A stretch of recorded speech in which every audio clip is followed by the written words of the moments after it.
केवल ज्ञान की प्राप्ति होगी। जरा सी शल्य थी, एक साल तक वो इधर से उधर डिस्टर्ब करती रही, पर विकल्प हटते ही केवल ज्ञान की प्राप्ति होगी। जितनी भी रिद्धियां सिद्धियां हैं, उन सबको कहा कि ये सब मन की शुद्धि पर डिपेंड है। पूरे द्वादशांग का ज्ञान जितना भी होता है वो पढ़ने से नहीं होता, ध्यान रखना। इतना सारा ज्ञान कहां से आ गया? ये पढ़ने से नहीं आया, ये मन की शुद्धि से आया है। जितना चारित्र उज्जवल होगा, जितना मन पवित्र होगा, उतनी रिद्धियां आपको प्राप्त होंगी। उतनी रिद्धि के साथ सामयिक में, ध्यान में, पूजन में, सब में आपका मन लगेगा। और यदि मन अशुद्ध होगा, कितनी भी साधनाएं करते रहिए, पर वो कहेगा कि अभी साधना बाकी है। मन को साधना सबसे बड़ी साधना है। जिसका मन नहीं सदा, उसका कुछ भी नहीं सदा। पहली साधना मन की साधना, दूसरी साधना वचन की साधना, तीसरी साधना है काय की साधना। पहले मन को साधिए। क्या सोच रहे हैं, क्या विचार रहे हैं? मन अशुद्ध तो नहीं सोच रहा है। हिंसा रुकेगी शरीर की प्रवृत्ति से नहीं, मन की निर्वृत्ति से। हिंसा से बचना है तो सबसे पहले मन पर कंट्रोल करिए, क्योंकि सारा काम बिगाड़ रहा है कौन? मन बिगाड़ रहा है। जब मन में खलबली मचती है तो फिर वो वचन को प्रभावित कर लेता है, वचन को अपने प्रभाव में लेता है, और जब वचन प्रभाव में आता है तो फिर काय को प्रभाव में लेता है। मन में जब विकल्प आने लग जाता है तो मन फिर रुकता नहीं है यहीं तक ही, फिर वचन से फिर जो है बाहर निकलने लग जाता है। जब बाहर निकलता है, इसके बाद भी कंट्रोल नहीं होता है, फिर काय से फिर चेष्टा शुरू हो जाती है, फिर हाथापाई पर उतर जाता है। माने काय बहुत लास्ट में आया है, उसके लिए वो कहा जा रहा है कि ऐसी मन की शुद्धि पर, क्योंकि बहुत जल्दी से विकल्प आ जाता है हमारे मन में, और जब मन में विकल्प आ जाता है तो काय में क्या होता है, फिर वो दिखाई देता है। मन में कुछ लग जाए तो फेस क्या कहेगा? भले वो कहता है हमें कुछ नहीं है, लेकिन फेस क्या कह रहा है? जो भाषा, जो जिस बात की अभिव्यक्ति वचन से नहीं हो पाती है, वो चेहरे की भाषा बोल देती है। वक्त्र भक्ति मान शब्द अंदर के सारे अभिप्राय को व्यक्त कर देता है हमारा फेस, हमारी काया, शरीर। क्योंकि मन में कुछ आया है, मन में कुछ चल रहा है, वो बता रहा है कुछ ना कुछ अंदर में द्वंद चल रही है, और वही द्वंद दिन और रात की चैन हर लेती है। तो कह रहे हैं ऐसी द्वंद से बाहर निकलिए। हम कितना भी आपको समझाएंगे, लेकिन अंदर मन में विकल्प चल रहा है, अरे घर जाना है, तो रोटी बनाना है, आ गए होंगे तो क्या होगा, तो क्या होगा दिमाग में? यहाँ बैठे बैठे भी क्या है, यहाँ बैठे हैं क्या, यहाँ बैठे हुए भी घर की रोटी बनेगी वही दिख रहा होगा, क्योंकि मन में क्या हो गया है। अब क्यों, क्या शरीर में सुनना चाहिए ना? कान क्या बंद है क्या? ठाटा लगा के बैठे सियाना, क्या ठाटा लगा के नहीं बैठे, अच्छे से बैठे, खुले दोनों कान। क्या देख नहीं रहे हो? देख भी रहे हैं, देखते हुए भी नहीं देख रहे हैं, सुनते हुए भी। क्योंकि मन क्या है, पूरी पूजा हो गई, पता ही नहीं चला कब हो गई पूजा। क्योंकि मन क्या था, किसी ने कुछ कह दिया पूजा के पहले ही, अब तो हो गई पूरी पूजा। क्यों? ये मन की अशुद्धि है, क्योंकि मन में वो चीज चली गई है। अब शरीर में चली जाती, शरीर रोगी हो जाता, तो इसका तो निदान है, समाधान है, इसके डॉक्टर वैद्य हकीम हैं। लेकिन मन जब बीमार पड़ जाता है, उसका कोई हकीम वैद्य नहीं है, ध्यान रखना। उसका तो एक ही उपाय है, उसको स्वच्छ रखना है। तो साधुओं की संगति करिए, ज्ञानियों की संगति करिए, जिससे आपका मोटिवेट हो जाए। क्योंकि मन में चला गया है कोई चीज, मन से निकालना बड़ा कठिन होता है। तन से रोग को निकालना सरल है, लेकिन मन से निकालना कठिन होता है। तब कह रहे हैं कि सबसे पहले मन की शुद्धि पर ध्यान दो, कि हमारे मन की शुद्धि गड़बड़ नहीं होनी चाहिए। हम क्या सोच रहे हैं, क्या बोल रहे हैं, हमें भी कहा गया है कि उससे पूछो आहार लेने से पहले कि मन से शुद्ध है कि नहीं, कहीं गड़बड़ करके तो नहीं आया है, कहीं कुछ और तो नहीं अथवा तो नहीं सोच रहा है, पूरे भाव लेके आया है कि नहीं आहार देने के लिए कि भगवान मैं मन से शुद्ध हूँ, सिर्फ फॉर्मेलिटी तो नहीं अदा कर रहा है कि मन से शुद्ध हूँ, नहीं भगवान मैंने मन में किसी भी प्रकार का अशुभ विचार नहीं है, मेरे मन में बहुत शुभ विचार लेके आया हूँ। इसीलिए तो पूजन करने लिखने वाले लिख रहे हैं आपसे, मुनि मन सब उज्जवल नीर प्रासु गंध भरा, भगवान मेरे मन में जो जल लाया हूँ उस मन में उस जल का इतना बड़ा सम्मान है, मैं मन से ये भाव लेके आया हूँ कि ये क्षीर सागर का जल है। कहाँ का है? भले बगल की बावड़ी से भरकर लाया हूँ, लेकिन मन में उसके प्रति क्या भाव लेके आया हूँ? क्षीर सागर का जल लेके आया हूँ। भले भगवान पाषाण के बैठे हो, लेकिन मन में पाषाण के नहीं है, मन में तो साक्षात अनंत भगवान बैठे हैं। इस भाव से मैं आपकी पूजा कर रहा हूँ। देखिए मन को कितना विशुद्ध बनाया, पापाचरण तज नमन करता, चित्त में ऐसे धरो, साक्षात श्री अनंत का मानव नवर दर्शन करो। सोचिए मन कितना पवित्र बनाया उन्होंने, कितने पवित्र भाव से तुम करना, भले चांदी की अथवा लोहे की कटोरी से चढ़ा रहे हो, लेकिन भाव ये रखना कि कनक कटोरी दी। क्या कर रहा हूं भगवान? क्या कर रहा हूं मैं? स्वर्ण की कटोरी से आपके श्री चरणों में क्या करता हूं? मन बड़ा विशुद्ध रखना, भले तुम्हारे पास में सोना चांदी हीरे मोती जवाहरात ना हो, लेकिन भावना तो रखना कि हीरे मोती दान चढ़ाना हो। नकली भगवान हो, लेकिन भावना तो यही रखना कि असली भगवान, असली भगवान मानकर तुम्हें क्या करना है? पूजना है। यही तुम नकली भगवान पूजोगे तो कुछ नहीं मिलेगा। ध्यान रखना, ये तो नकली भगवान है। यदि इस भाव से पूजोगे तो आपको जीरो मिलेगा, इस भाव से पूजोगे नकली भी असली है तो तुम हीरो बन जाओगे, बहुत बड़े पुण्य का संचय होगा तुम्हारे लिए। मैं तो यही पूछ रहा हूं भगवान कि आप असली हैं, जैसे साक्षात भगवान है ऐसे आप भी हैं। ऐसी भावना से वो स्थापना करता है, उस प्रतिमा में भगवान को विराजित करता है। भगवान उस प्रतिमा में भगवान नहीं है, लेकिन उसकी भावना में इतनी बड़ी होती है कि उस पाषाण में भी वो क्या कर देता है? प्राण प्रतिष्ठा कर देता उस परमात्मा की, आ जाता उसमें परमात्मा, वो बन जाता है परमात्मा। कैसे बन गया? उसकी भावना से बन गया। इतनी बड़ी भावना उसने दे दी, उसमें इतनी बड़ी विशुद्धि से उसने भावना दे दी कि उसकी भावना से, उसकी श्रद्धा से इतना बड़ा कार्य हो जाता है। ये बहुत बड़ी बात होती है। तो कह रहे हैं आपकी मन की जो विशुद्धि है, तीनों विशुद्धियों में सबसे बड़ी विशुद्धि मानी जाती है, इसलिए उसकी अशुद्धि मत होने दीजिए। पर उसकी ओर किसकी चिंता है? मन की शुद्धि की, कि हमारा मन कहाँ जा रहा है।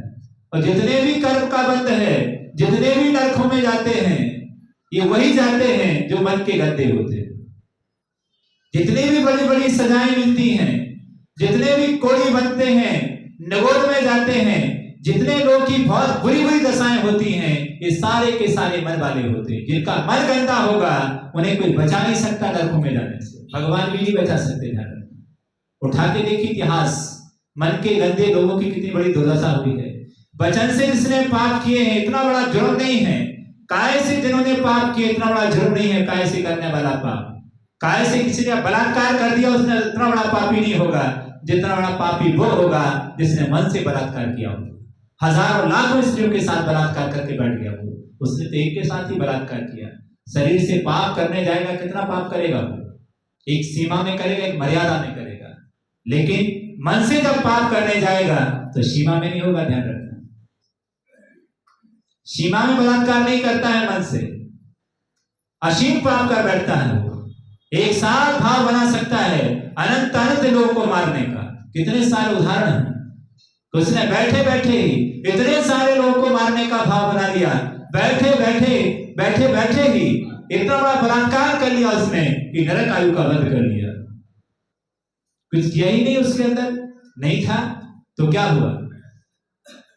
क्या मन से पाप नहीं होता है? हो सकता है शरीर से पाप करने की सामर्थ्य ना हो उसके अंदर। इसका मायना ये नहीं है कि पापी नहीं है। जो शरीर से पाप नहीं कर सकता है वो पापी नहीं है, नहीं। मन तो है उसके पास में, मन से तो पाप कर रहा है कि नहीं कर रहा है, वरना उसे ब्रह्मचारी घोषित कर दो। उसके लिए ब्रह्मचारी घोषित नहीं किया जाएगा उसके लिए, क्योंकि मन से पाप कर रहा है, बैठा बैठा पाप कर रहा है तो नरक को जाएगा, नरक आयु का बंद होगा, उसके लिए बचा नहीं सकता कोई। उसके लिए एक भी चांटा नहीं लगाया उसने किसी को, फिर भी ऐसे जगन्नत पाप का आश्रय कर सकता है कि नरक में उसे जगह नहीं मिलेगी। उसने एक भी पाप नहीं किया उसने, आप कैसी बात कर रहे हैं, नहीं किया, पूरे जीवन भर पाप नहीं किया उसने। इसका मायने क्या है? तंदुल मत्स्य रहता है, एक मत्स्य है 1000 वजन का। कितने वजन का है? स्वयं रोमन समुद्र में सुना होगा आप लोगों ने क्या? और कहते हैं उसके कान में एक मच्छ रहता है, तंदुर मच्छ रहता है, महामच्छ के कान में उसकी अफगानी नाम 5 से वजन की गई। जीवन में कभी भी वह किसी भी प्राणी को नहीं मारता। कान में रहता है, जिस मच्छ के कान में रहता है वो जीवन भर अहिंसा करता है। मौ भाकर के जब बैठ जाता है वो, तो सारी मछली आती है और उसको खाता रहता है। लेकिन ये कान में बैठा है, देखता रहता है, जो मछली बाहर निकलती है, आती है, जाती है, और वह देखता रहता है, सोचता है काश मैं होता तो एक को नहीं छोड़ता, मैं होता तो एक को नहीं छोड़ता, मैं सबको खा जाता, मैं सबको खा जाता। इस प्रकार मारने का भाव उसके अंदर निरंतर बना रहता है। वह मरकर सत्तम नरक जाता है, वह भी मरकर सत्तम नरक जाता है। एक भी मछली को नहीं मारा उसने, फिर भी कहां गया? तो मारा किसने था? मारा किसने था? हजारों लाखों स्त्रियों को, उसको मछलियों को खाया होगा उसने, उसने एक को भी नहीं खाया कभी, लेकिन ताली बजाता रहा, ये कहता रहा कि हाँ ठीक है, खाना चाहिए और खाना चाहिए। आसक्ति बनी रही, मैं होता तो ऐसा कर देता, मैं होता तो ऐसा कर देता। तो कहा कि जब तुमने पाप नहीं किया, पाप उसने किया, और इसने पाप नहीं किया, तो आचार्य ने कहा कि इसने भाव पूरे बनाए पाप करने के। भले पाप करने का अवसर नहीं मिला तो क्या हुआ, भले अपराध करने का मौका नहीं मिला, लेकिन अपराध करने का पूरा भाव बनाया था इसने। अपराध करने का भाव बनाया था, पाप करने का अपराध बनाया था, प्रणाम बनाया था। भले जंगल गया था, भले शिकार नहीं कर पाया, लेकिन आचार्य महाराज कहेंगे पापी है, क्योंकि पाप करने के लिए गया था। भले उससे तो नहीं हुआ, क्योंकि प्रणाम क्या है हमें यह देखना है, भाव क्या है इसके ये देखना है। भाव कैसे थे इसके? मंदिर में बैठा रहा, इससे मुझे कोई मतलब नहीं है। हाथ में अभिषेक का कलश था, कलश से अभिषेक कर रहा है तो धर्मात्मा है, इससे मुझे कोई मतलब नहीं है। तो ये पूछो कि हाथ में अभिषेक का कलशा था, ये 100% था कि नहीं? वहां पर पीछे देख रहा था, यहां देख रहा था, वहां देख रहा था। अभिषेक के का भाव प्रणाम था कि नहीं था? कि यहां वहां नजर मिली हुई थी, कि कसायों में डूबा हुआ था? कहां था ये? बोले वहां पर नहीं था। तो अभिषेक का कलश करते हुए भी उसे पापी घोषित करेंगे। कहां जाएगा? कहीं नरक में जाएगा, क्योंकि प्रणाम वहां पर नहीं थे। इसीलिए प्रणाम उसके राग देश के थे, प्रणाम उसके ख्याति प्रसिद्धि के थे, प्रणाम उसके और कहीं थे। लाखों रुपए का भी दान दिया, लाखों रुपए का दान देने के बावजूद भी बना क्या? बना मरेगा तो क्या बनेगा? बनकर क्या बनाया? उसके लिए हाथी बनाया। क्या? ख्याति प्रसिद्धि के कारण धन खर्चे मूढ़ हाथी धरनी लड़के से। क्या कहा? तुम्हारे लिए मायाचारी करोगे, विधि के लिए दान करोगे, नाम ख्याति हो जाए, दुनिया ने भला कहा हो कि बहुत बड़ा धर्मात्मा है, लेकिन आगम कहेगा धर्मात्मा ने इससे बड़ा पापी दूसरा नहीं होगा। क्योंकि धर्म के लिए क्या कर रहा है? ख्याति प्रसिद्धि पाने के लिए, मान कसाई की पुष्टि के लिए दान करने जा रहा है। तो ये उपकार करने जा रहा है, कसाई की वृद्धि करने जा रहा है। कसाई की वृद्धि करने गया तो आगम में ये कहा गया कसाई जो बढ़ा रहा है वो पापी है। तुमको इतना बड़ा दान करने वाला, वो कहेगा अनंतानुबंधी लोग मानी। क्या कहेगा वो? तुम कहोगे कसाई नहीं है, निष्कसाई है, और आगम कहेगा कि ये तीव्र कसाई है। अब सोचिए, मुनि भी बन जाता है। पर मुनि इसलिए बना है, सारी दुनिया हमारे चरण पखारेगी, सारी दुनिया हमारी जय जयकारा लगाएगी, सारी दुनिया में हमारी ख्याति प्रसिद्धि होगी। आप जय जयकारा लगाओ क्योंकि बहुत महान मुनिराज है, आगम कहेगा न तन मदि तीव्र कसाई। क्योंकि ख्याति प्रसिद्धि पाने के लिए मुनि बनाए, आत्म कल्याण करने के लिए मुनि नहीं बनाए, दुनिया की ख्याति प्रसिद्धि पाने के लिए। अब मरकर कहां जाएगा? क्या इतने सारे उदाहरण मिले हुए हैं।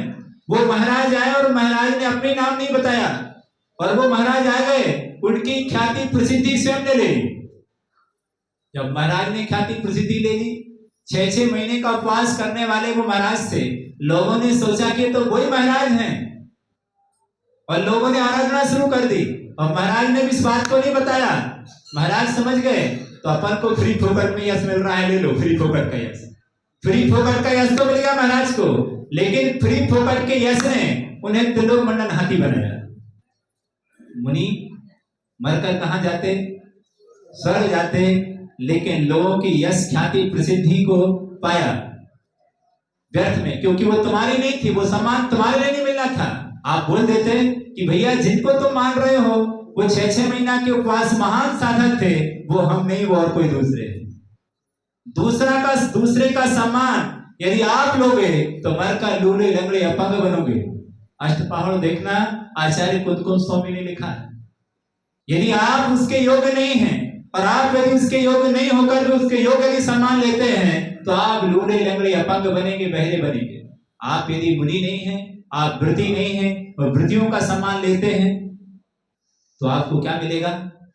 हम मुनि नहीं हो और दुनिया के लिए मुनियों का सम्मान लें, आपका नवोस्तु हमें हो सकता है।